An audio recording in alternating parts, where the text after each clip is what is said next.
কেমন আছেন আপু? আছি ভালো। ভালো নেই? হ্যাঁ, আছি মোটামুটি। আপু বিয়ে শাদী বসবেন? হ্যাঁ, বিয়ে-শাদী বসবো। ছেলে যে বয়সের কোনো সমস্যা আছে নাকি? না, কোনো সমস্যা নাই।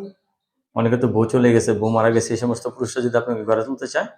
হ্যাঁ, সমস্যা নাই। যদি আমাকে ভাত-কাপড় দেয়, ভালোভাবে রাখে, তাহলে বয়স যাই হোক কোনো সমস্যা নাই। কোনো সমস্যা নেই না? এখন কি একাই থাকেন না বাবার বাড়িতে থাকেন?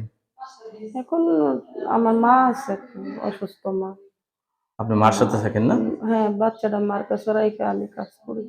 বাচ্চাটা মার কাছে রেখে কাজে যান। কাজে যাই, হ্যাঁ। রাত্রে আসেন কয়টায়?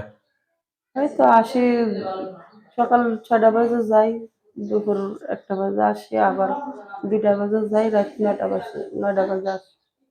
তাহলে আপনি বিয়ে বসতে চাচ্ছেন। হ্যাঁ, দর্শক, এই আপু অত্যন্ত একজন ভালো মানুষ। তো আপু স্বামী নেই, স্বামীর সাথে ডিভোর্স হয়ে গেছে, সে নতুন করে সংসার করতে চাচ্ছেন, ঠিক না? হ্যাঁ, হ্যাঁ।